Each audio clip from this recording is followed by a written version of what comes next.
সময় অভাব এতটাই ছিল যে রোজগারের জন্য কত কি না করেছেন।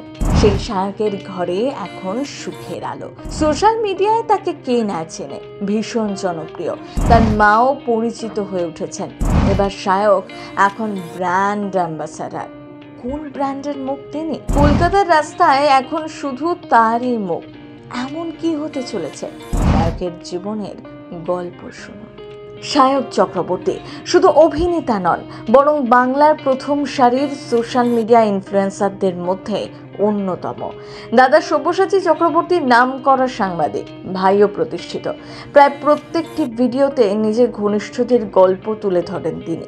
সায়ক তার জীবনের রোজ নামচার খুঁটিনাটি তার ব্লগের মাধ্যমে অনুরাগীদের সঙ্গে ভাগ করে নেয়। এবার সায়ক হলেন ব্র্যান্ড অ্যাম্বাসাডার। অভাব এতটাই ছিল যে এক মাসির সংসার চালাতেন তাদের।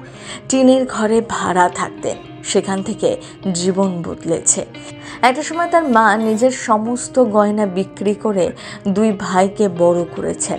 তাই বড় হয়ে সায়ক নিজে মাকে সব সোনার গয়না একটা একটা করে গড়ে দিয়েছেন। এবার কিসের ব্র্যান্ড অ্যাম্বাসাডার হলেন জানিয়ে এত হয়েছে।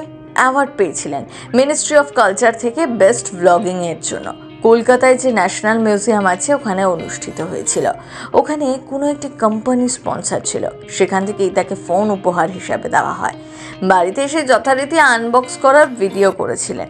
সেই ভিডিও অনেক বেশি রিচ ও অডিয়েন্সের কাছে পৌঁছয়। এই ভিডিও অথরিটির কাছেও পৌঁছে যায়। তারপর সেই কোম্পানি তার সাথে যোগাযোগ করে, অফার করেন এই ব্র্যান্ডের ফেস করার জন্য। স্বভাবতই যারা বিগ স্টার হন তারাই ফেস হন। সেজন্য সায়ক প্রশ্নও করেছিলেন, কেন আমি?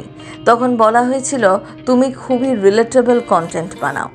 একটা ভারতীয় ব্র্যান্ড, এখানে কম দামে কিপ্যাড ফোন পাওয়া যায়। যারা এত সিস্টেম বোঝেন না তাদের কিপ্যাড ফোনই দরকার। এই ধরনের ফোন তাদেরই জন্য। এই বিজ্ঞাপন করার কারণে সায়কের আরেক স্বপ্ন পূরণ হলো। স্বপ্ন ছিল কলকাতার রাস্তায় একটা পোস্টার থাকবে, সেটাই পূরণ হতে চলেছে। তবে সব কিছুর একটা ভালো খারাপ দিক থাকে, এমনটাই মনে করেন সায়ক। 2025 সাল যে এখনও তাকে অনেক কিছু দিয়েছে, এই কথা এক বাক্যে স্বীকার করেছেন অভিনেতা। একদিকে যেমন ফেসবুকের ভালো গ্রোথ হয়েছে, তেমনি দুটো মেগায় অভিনয়ের সুযোগ এসেছে। অন্যদিকে আবার শীঘ্রই নতুন বাড়ি কিনছেন সায়ক, যেখানে দাদা বৌদি বাবা মা সব পরিবারে থাকার প্ল্যানিংও রয়েছে। প্রথম বাংলা ব্যুরো।